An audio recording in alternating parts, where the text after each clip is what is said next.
because when you're walking through here, you will see that you have a little bit of direction to this light. Now, it's not quite as strong as you can see with this one because we don't have all of the volumetric effects, but there is still obviously a direction to this light. So it's obviously very important to keep the direction of any of the other lights that are going to be coming through the external windows like that, that they have the same direction as your, kind of main light here has. Now, if we go through here, the normal way that you would kind of play this is you would go through this door and you would try to turn on a light, and it's just really dark right here, so I can't really see anything. And then you would just kind of walk down this area. You try to turn this light on. Again, it's all very dark, so I can't really see anything. I'm going to try to just kind of go backwards here. Okay, so it looks like we're kind of popped out of the level. And our main goal is to get over to this area.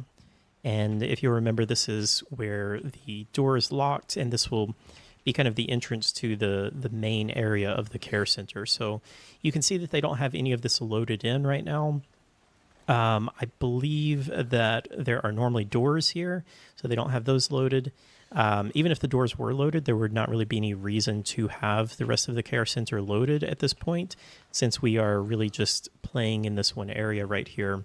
And our main goal is to find the other fuse for this fuse box to unlock the gate here, or the door.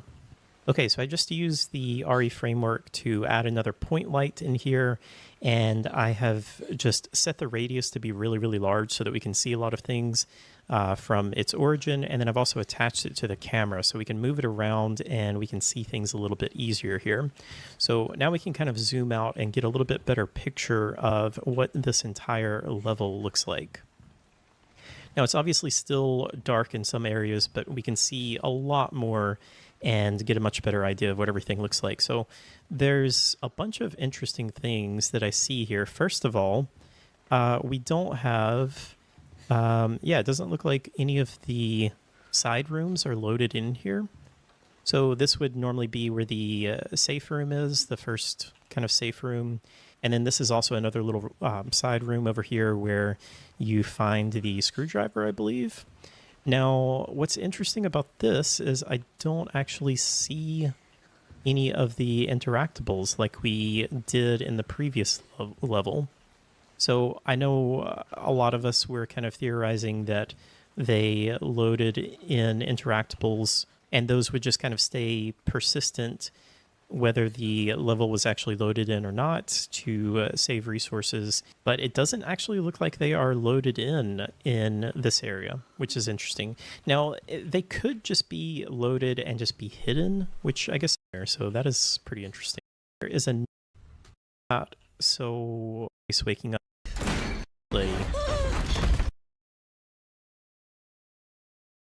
goes I wanted to see if she goes up into her little hole there, because I think there's a few different ways that this can play out. And so another thing that's interesting here, we needed to turn the light on because the monster runs into this area here where she can't go past. So that's a very important gameplay element that you need to kind of teach the player, right? Is that this creature is afraid of the light or can't enter the light. So if we were able to go into this area before we turned the light on, then we could essentially break that, or it would just be really weird if we came through here and the monster just like stopped right here and acted like she was being hurt, even though there's no light here. Now, another thing that's interesting that I do not really know the reason behind is this ceiling piece that they have up here that seems to only be one-sided, and it's attached to the exterior wall. Oh, I see. They have, okay.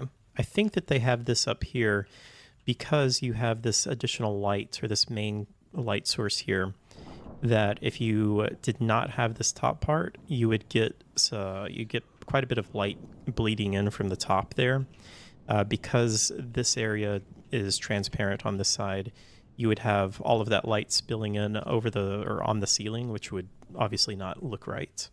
So what I want to try and do is kind of position the camera to see if we can kind of play this and see where the monster is going to spawn. Okay, so this is going to be a little hard to do. I think I can lock the camera maybe. Yeah, there we go. Okay, so I think we need to do this.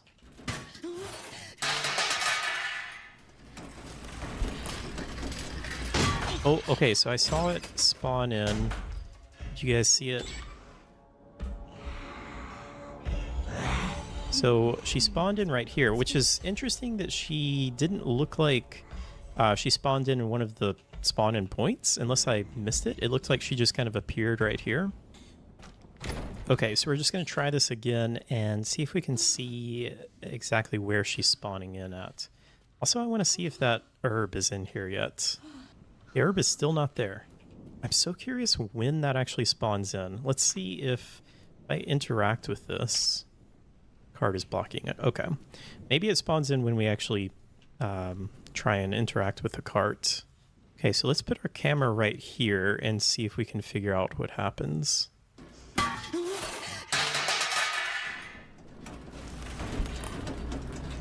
Oh, there she goes. Okay, so yeah, she literally just spawns in right in the middle of the hallway.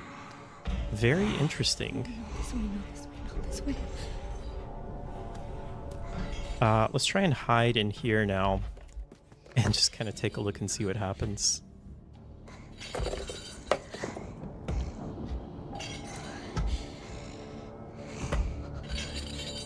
Well, hello. What are you doing?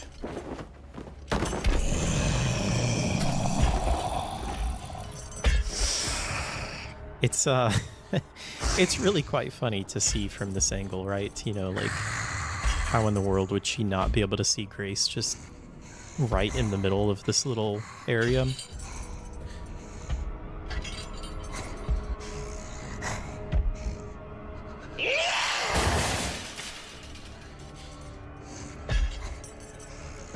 Oh, let's also see if the herb is spawned in yet.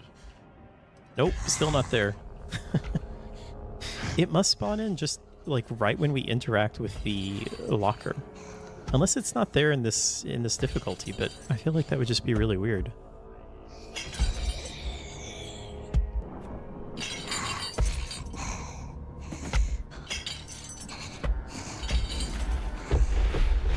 Now, is she going to climb in the hole, or does she just roam around? Oh no, she's going in there.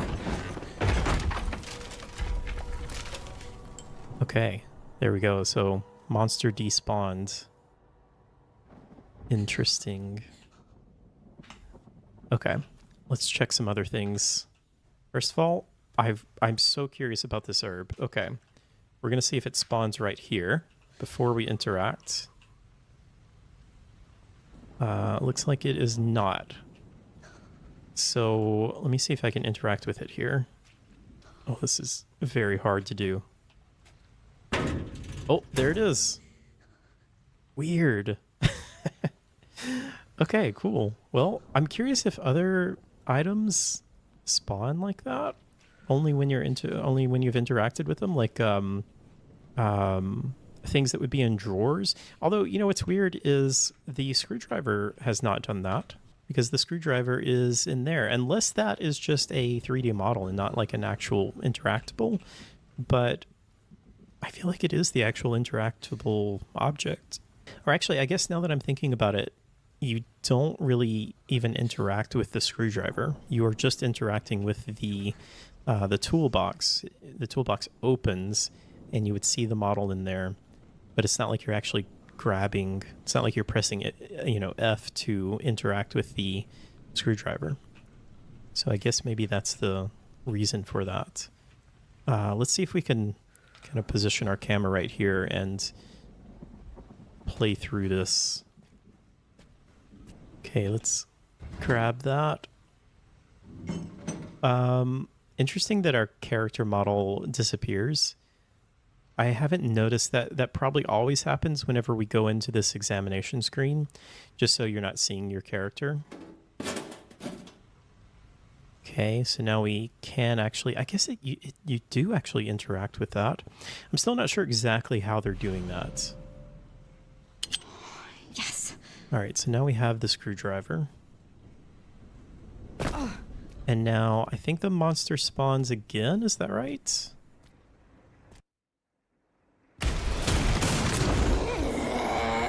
Okay, oh, she spawned behind us. And she got me. Oh, goodness. Now, did we lose her? Because there's a lot of different ways this can play out. Don't come any closer! And I know at some point oh no, she's still behind us. So I think I'm going too slow for her to actually spawn like right on top of us there. But I know that she will do that sometimes. And then she's gonna go back in there. Huh. Interesting. Yeah, so there's a lot of different ways that can play out, right? And it would be interesting just to play through all of those, just to kind of see how they're doing everything.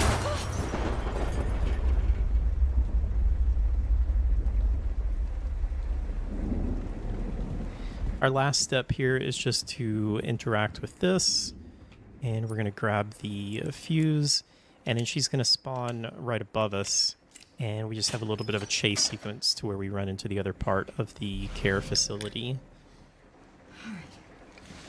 Which I think she spawns in this cutscene? Yeah.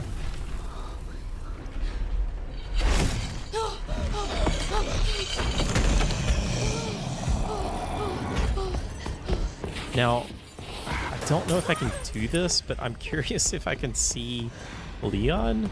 Like, where is he spawning? I'm just gonna go ahead and try and interact. Oh yeah, we're in a cutscene now, so I can kind of move the camera, but I can't really... Yeah. Oh, I wish I could see where Leon is actually spawning in. Yeah, so we're switching cameras now, and I don't really have much control. So I'll just kind of let this play out like it normally does. Again, we have way too much light on here because I still have that other point light attached to our camera. Oh, I wonder if I can see now? Oh, the camera is so zoomed in. I guess not. Okay, so I forgot we actually go into the Leon section before he steps in there, so you're kind of left on a little bit of a...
cliffhanger.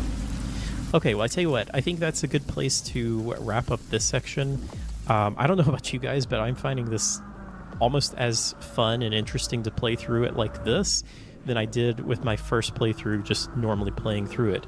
Just analyzing it from a game developer point of view and kind of learning how they set all of this stuff up and the steps that they go through and how they spawn in different areas and spawn in the monster and have some things spawned in and some things not spawned in, like the herb. It's all very interesting. So if you guys would like to see me do more of this, then let me know, and I can do some more. It would be interesting to look more at the care facility, and then I think it would be really interesting to see some later parts as well, like in the Raccoon City kind of open worldish area, to see what they're doing there. But yeah, thank you guys as always so much for all of your amazing support, and I'm glad that you guys are enjoying this. And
Hello guys, Crispy here, welcome back to another video. In this one looks really sharp as well, and as soon as I enable the ray reconstruction setting, we get 30 FPS.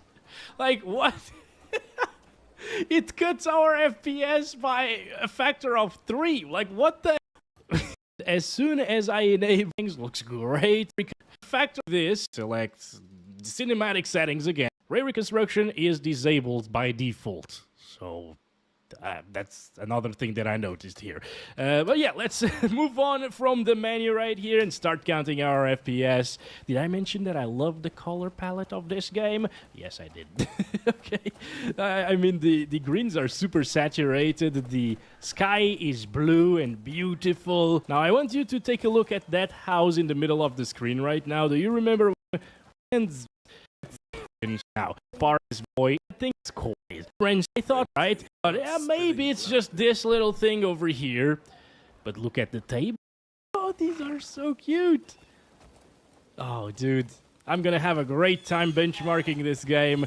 By the way, we're still at the LAA, right? So maybe it's time for us to move on.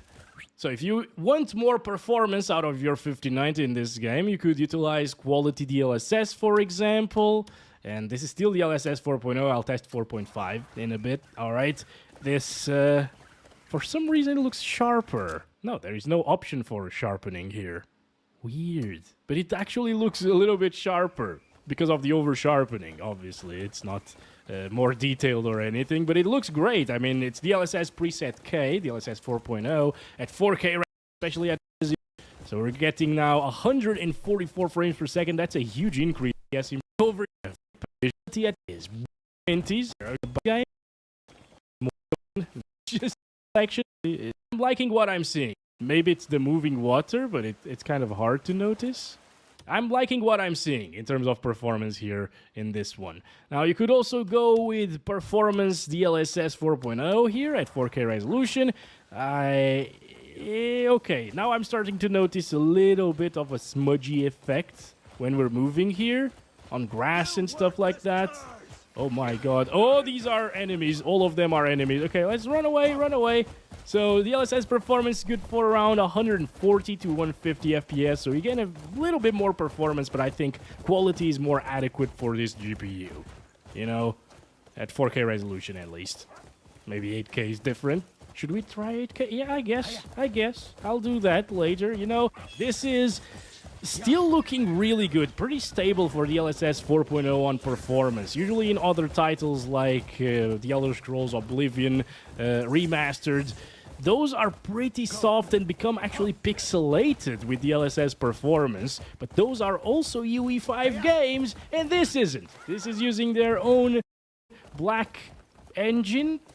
That's not I'm at with the I would still pick this over like 1440p native resolution. Anyway, if you don't like to lower down your internal resolution with the use of upscaling, you can also get a smoother experience by enabling some frame generation, of course. I'm gonna use 2 times first. Ooh. Okay, so the frame gen in this game is not all that good. I'm noticing a lot of blur. A lot of artifacting, actually. Okay, so this is probably the worst FG implementation that I've seen in recent games, guys. Probably because the game itself, the graphics have those little issues that I was telling you about previously at the beginning. Well, not the pop-in, of course, but the halo effect around things. Maybe frame generation doesn't really like it too much. I mean, it kind of works if you're playing with motion blur especially. It's fine.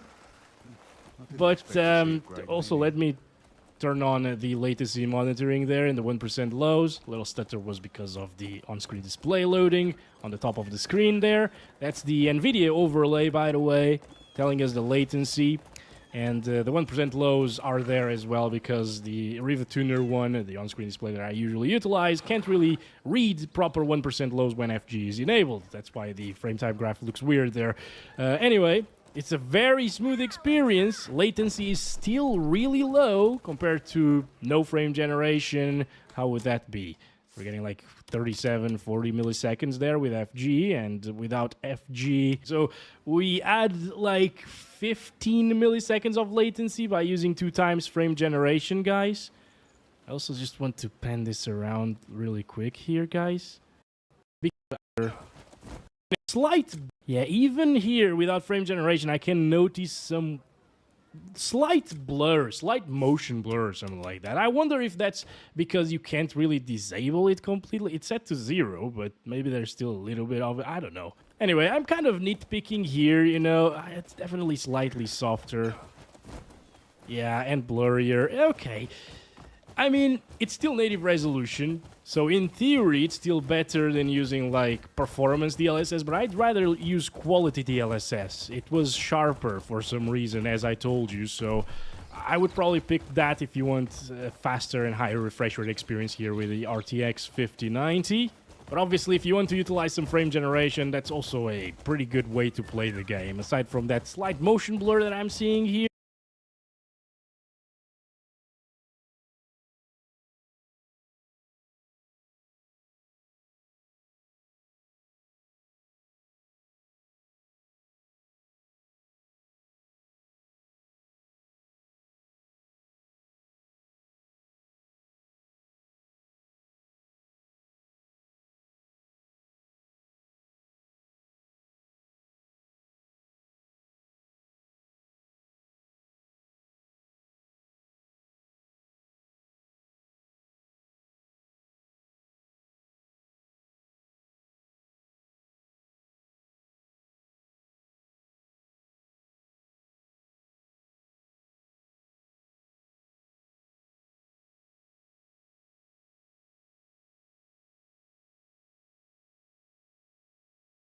it looks great. It has low latency, 10 to 15 more milliseconds. Not really that noticeable in a game like this. Third person stimulate.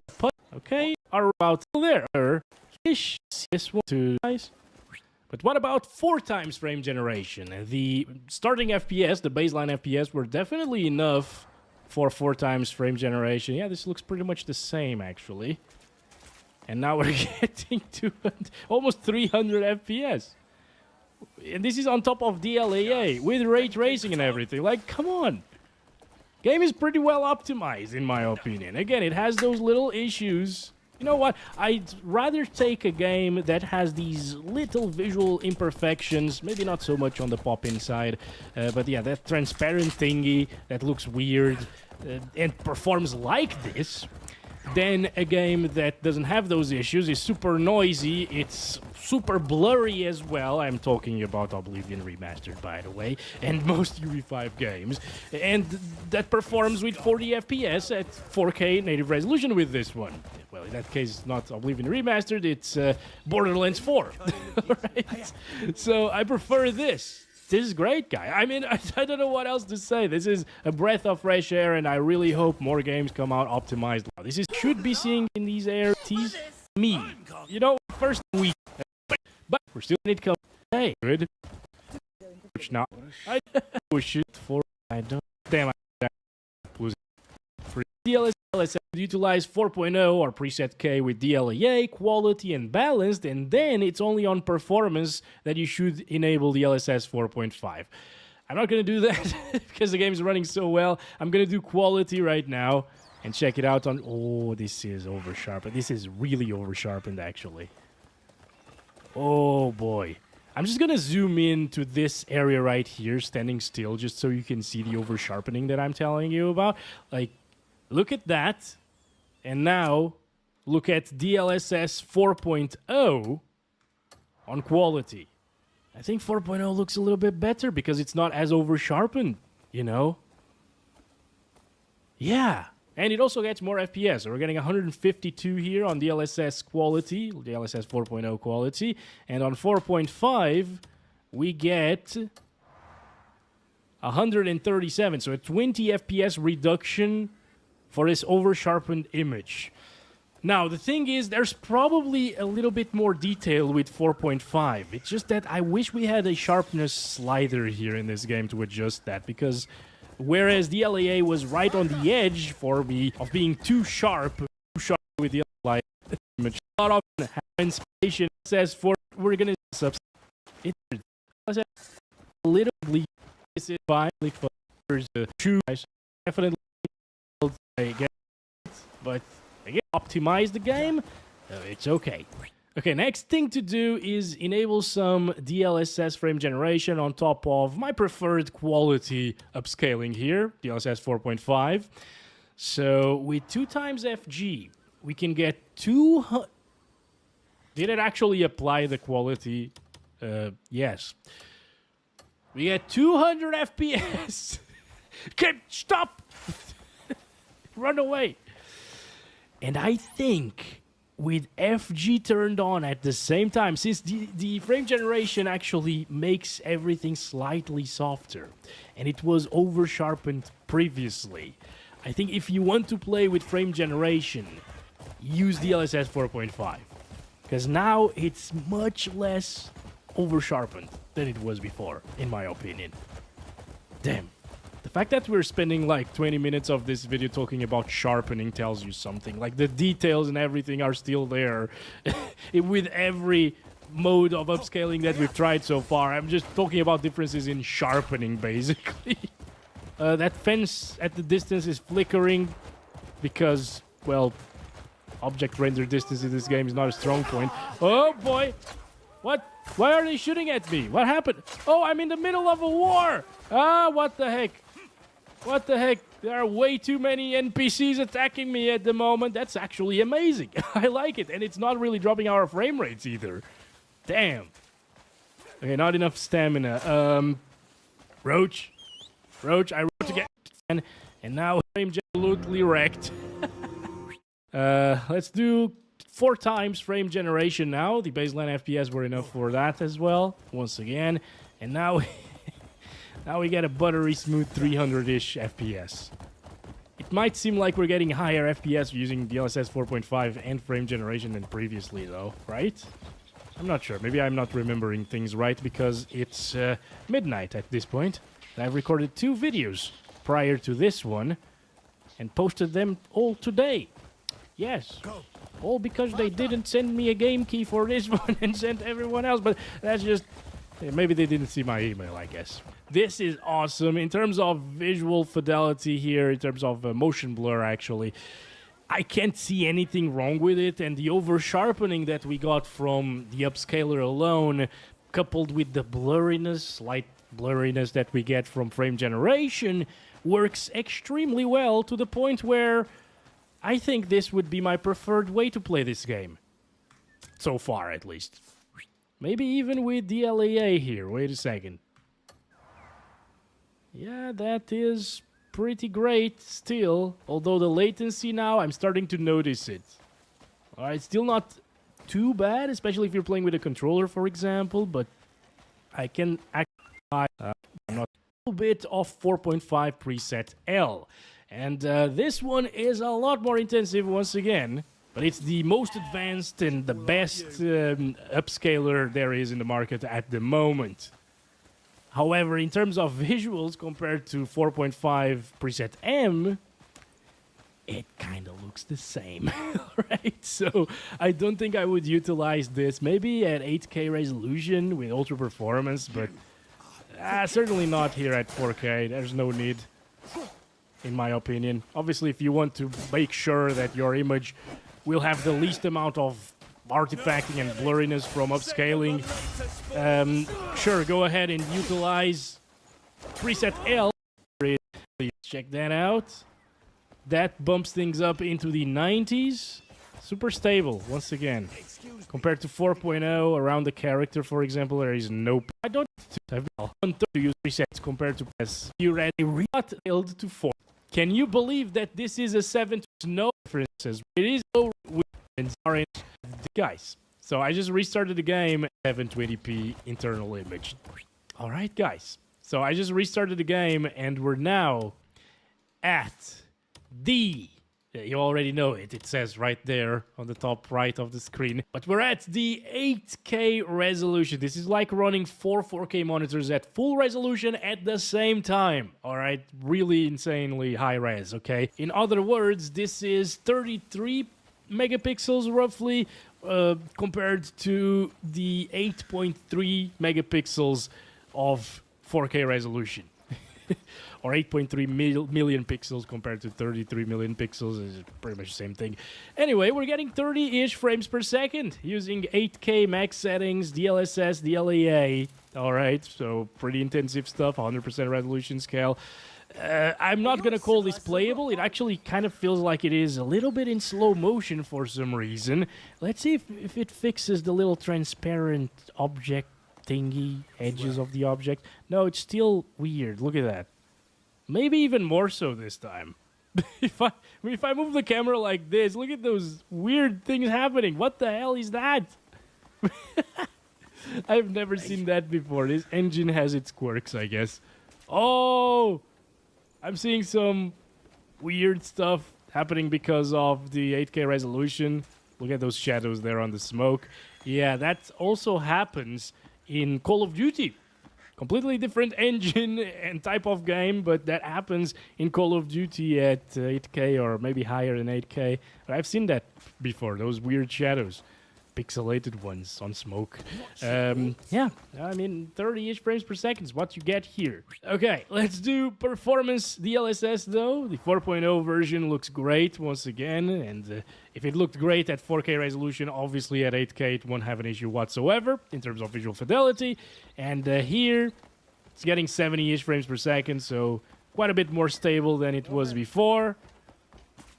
Definitely enjoyable now, especially with the controller, although I'll say stick to the 4K resolution, alright? Because this is way beyond diminishing returns. 4K resolution was so much smoother as well. I mean, I guess with these FPS we could enable a little bit of frame generation and get away with a smoother experience. Let's use 2 times here, maybe 4 times a bit too much. With these lower FPS as baseline, you know? Yeah, 90-somethings. Okay. I'm running 60 hertz now, though, with the 8K res, so can't really feel that extra smoothness, but it would definitely be great to have 80 to 100 FPS compared to 60s to 70s, you know? Let's use Ultra Performance Preset L here. That's the last thing I want to do at 8K resolution, because I really feel like if you are at 8K, you should be using Ultra Performance and Preset L, DLSS. It looks as good right now because it's upscaling from... I don't even know, honestly. Okay, it's upscaling from close to 1440p resolution. Supposedly it's 1425p. So upscaling from that res, that's already double of 720p, the upscaling on Ultra Performance at 4K resolution, you know. So yeah, that's a very big internal res, and then upscale to 8K